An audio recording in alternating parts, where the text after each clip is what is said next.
نحمده ونصلي على رسوله الكريم أما بعد فأعوذ بالله من الشيطان الرجيم بسم الله الرحمن الرحيم. د تجوید زده کړې یوټیوب چینل ملګرو، السلام علیکم ورحمت الله وبرکاته. امید لرم چې جوړ او روغ یاست. دوستانو، د تجوید د درسونو په ادامه سره راځو نن زموږ او ستاسو درس دی وقف باعتبار الوقوع. موضوع مو په وقف کې وه، د وقف بحثونه مو راخیستې وه. نو د وقف د بحثونو په جریان کې زموږ او ستاسو نننی درس دی وقف باعتبار الوقوع، یعنی د واقع کېدلو په اعتبار سره چې په کم حالت کې زموږ سره وقف واقع کېږي، او دې ته وقف به اعتبار قاری هم ویل کېږي. وقف د قاری په اعتبار سره. نو وقف به اعتبار الوقوع چې دی وقف د قاری په اعتبار سره څلور ډوله لري. لومړی اختیاري وقف، دوهم انتظاري وقف، دریم اختباري وقف، او څلورم اضطراري وقف یا اضطراري وقف چې موږ او تاسو یې بولو. لومړی اختیاري وقف. دوستانو، اختیاري وقف هغه وقف ته ویل کېږي چې د قاري صاحب په خپل اختیار سره وي. مثلا قاري صاحب تلاوت کوي، هر ځای چې زړه وغواړي، پر هر ځای چې دی وغواړي وقف وکړي، دې ته اختیاري وقف ویل کېږي. یعنی واک او اختیار د ده په لاس کې دي چې مثلا پر رموزو وقف کوي، پر آیات باندې وقف کوي، پر کم ځای باندې وقف کوي. خو دوستانو، موږ او تاسو چې وقفونه کوو باید داسې ځای وقف وکړو چې هلته معنا مکمله او پوره راسي.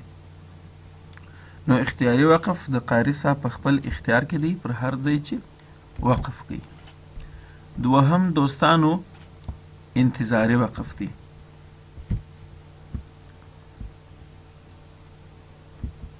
انتظاري وقف دوستانو څو ډوله علماو تعریف کړي دي. لومړی انتظاري وقف هغه وقف ته ویل کېږي چې استاد د شاګرد و وقف ته انتظار کوي. مثلا استاد تلاوت کوي، په استاد پسې بیا نور شاګردان چې دي هغه په جمعواري باندې تلاوت کوي. تاسو به لیدلي، لومړی استاد یو آیات وایي، وروسته هغه آیات ټوله شاګردان په یو سله په یو وار تکراروي په یو غږ سره. کله چې استاد وقف وکړي، شاګردانو شروع کړي دا بل آیات، دغه د شاګردانو وقف ته چې دوی وقف کوي انتظاري وقف ویل کېږي، ځکه استاد د دوی وقف ته انتظار کوي. دا یو تعریف دی. بل دوستانو داسې هم انتظاري وقف تعریف سوی دی چې کله یو کلمه موږ او تاسو وایو، د هغې کلمې پسې بله کلمه وي، د هغه کلمې تجویدي قواعد موږ په خپل ذهن کې راولو چې اوس مثلا په دا کلمې کې زه چې شي وکړم، اظهار کېږي، ادغام کېږي، اقلاب کېږي، یا مثلا همزه وصلي ده، دا همزه حذف کېږي که نه حذف کېږي. دلته به موږ او تاسو په دا سوچ او فکر کې په دا سوچ او فکر کې وقف راسوځي، دې ته انتظاري وقف ویل کېږي. لکه دوستانو زه به یو مثال وایم، الحمدلله رب العالمین کلمه ده، وروسته الرحمن الرحیم دی. اوس دلته الحمدلله رب العالمین پر دغه ځای باندې وقف وسو. زه اوس په دا سوچ او فکر کې یم چې دا د رب العالمین کلمې په ځای باندې چې الرحمن دی، دغه د الرحمن حمزه چې ده دا اوس قطعي ده که وصلي ده، دا حذف کم که نه کم حذف. په دغه سوچ کې زه وم پر رب العالمین باندې وقف راسوسو، دې ته انتظاري وقف ویل کېږي. دا یو بل تعریف دی. یو بل تعریف یې هم ستا دوستانو،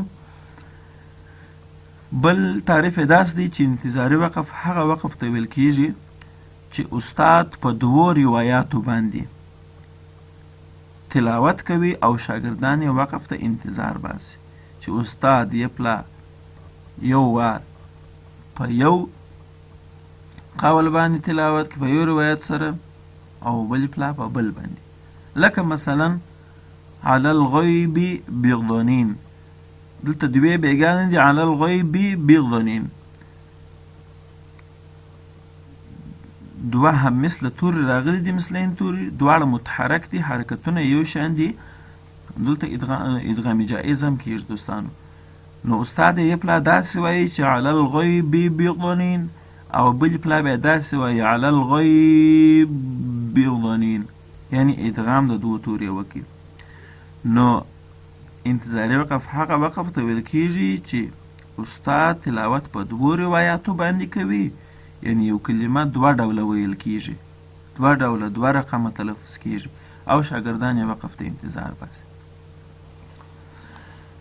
دوستانو دریم چې دی هغه اختباري وقف دی. اختباري وقف، اختبار د وقفونو هر لغات چې دی هغه خپل ځان ته معنا لري، چې هغه معنا سړی واخلي بس بالا زده دی. ګوره اختیاري خپل اختیاري دی، خپلواکي دی. انتظاري، انتظار ګور دوستانو دا خپله د لغات څخه معلومیږي چې انتظار دی. همدغسې اختباري، دا بیا د اختبار د خبر څخه اخیستل سوي دي. نو راځو اختباري وقف وایو. اختباري وقف هغه وقف ته ویل کېږي چې قاري صاحب تلاوت کوي، د تلاوت په منځ کې یو خبر ورته راسي. تلاوت په منځ کې یو څوک غږ پر وکړي چې دا پلانکی کار داسې دی، دا داسې دی. د تلاوت په منځ کې دی خبر ترلاسه کوي. دی چې کله یو نفر دته غږ وکړي دی وقف کوي، چې دغه وقف یې وکړي دې ته اختباري وقف ویل کېږي. یا داسې یا بل ډول داسې تعریف سوی دی، اختباري وقف هغه وقف ته ویل کېږي چې شاګرد تلاوت کوي، یو ځای غلط وایي او استاد غږ ورباندې وکړي، دا هم اختباري وقف دی، ځکه دی خبر ترلاسه کوي، غږ ورباندې کېږي. بل تعریف یې هم شته دوستانو د اختباري وقف، چې هغه وقف دی چې د اثبات او ثبوت په خاطر باندې کېږي. تعریف یې داسې دی، هغه حروف مدد چې د اجتماعي ساکنین، اجتماعي ساکنین زموږ او ستاسو بله موضوع بیا بحث ورباندې کوو. هغه اجتماعي ساکنین چې د حروف مدد، چې د هغه حروف مدد چې د اجتماعي ساکنین علی غیر حده په وجه حذف سوي وي، پر هغه وقف وکړو، هغه موږ ځان ته ثابتوو چې دا په وقف کې شته که نشته. لکه مثلا دوستانو زه مثال وایم، فی الارض، فی الارض کې اول فا ده، بیا یا ده، بیا الف لام دی. دلته موږ پر دا فی باندې وقف کوو، دا یا ځان ته په اثبات او ثبوت رسوو، دې ته اختباري وقف ویل کېږي. او بل دوستانو څلورم چې دی هغه اضطراري وقف دی. اضطراري وقف هغه وقف ته ویل کېږي چې قاري صاحب تلاوت کوي، د تلاوت په منځ کې د یو مشکل سره مخ شو.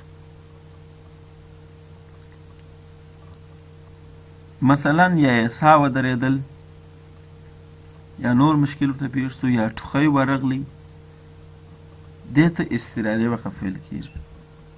دوستانو دا ټول وقفونه خپل د لغاتونو څخه معلومیږي، چې لغات یې سړی په فکر متوجه سي، په فکر سره یې ووایي، هم معلومیږي د لغات څخه. نو دا اضطراري وقف دی چې قاري صاحب ته تلاوت په جریان کې ټوخی ورسي، یا سا ودرېږي، یا نور څه مشکل پیدا سي، دې ته بیا اضطراري وقف ویل کېږي.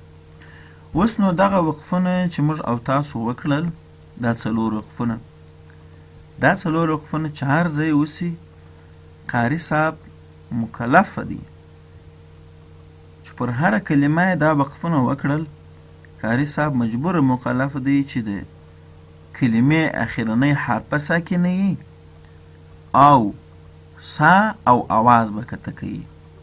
که دغه ونه کړي نو بیا د وقف تعریف غلطیږي، ځکه د وقف په تعریف کې موږ تاسو ویلي دي قطع الصوت مع النفس، یعنی بندوالی د آواز دی سره د سا. اسکان متحرکه، ساکن متحرک حرف ساکنول. نو وسم دغه وقفونه چې هر ځای واقع سول، هر ځای رامنځته سول، باید موږ آواز هم کته کو، سا هم پرې کړو کته کو، او د کلمې کوم اخرنی حرف چې دی هغه هم ساکن کړو. که چیرې دغه درې خبرې پکښې جاري نه کړو، ادا نه کړو، دغه درې خبرې عملي نه کړو، نو بیا دا وقفونه موږ نه دي کړي. هر وقف چې کېږي دوستانو، یو هغه نور وقفونه چې موږ او تاسو وقف بالروم، وقف بالاشمام او خو همداسې وقفونه دي، نه دغه نور وقفونه در ښیم. وقفونو کې بهترینه وقف چې دی هغه وقف بالاسکان دی، چې ته وقف کوې د کلمې اخرنی حرف چې دی د هغه حرکت به غورځوې.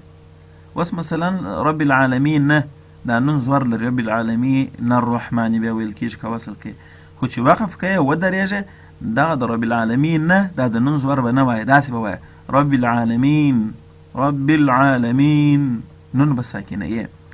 داس پر هره کلمه چې وقف کوئ دوستانو د کلمې اخرنی حرف حرکت به غورځوي، د کلمې د اخرنی حرف حرکت به نه وایاست. یو دا، او بل آواز به بندوي او سا به بندوي. دا کارونه چې مو وکړه دوستانو، نو بس دا د وقف تعریف دی، موږ تاسو عملي کوي، وقف مو درست او صحیح دی. دوستانو تجوید زده کړه یوټیوب چینل در سره سبسکرایب کړئ، نور ملګري او دوستان هم ورته را دعوت کړئ، تر څو ټول زموږ او ستاسو د درسونو څخه برخمن سي. والسلام علیکم ورحمة الله وبرکاته.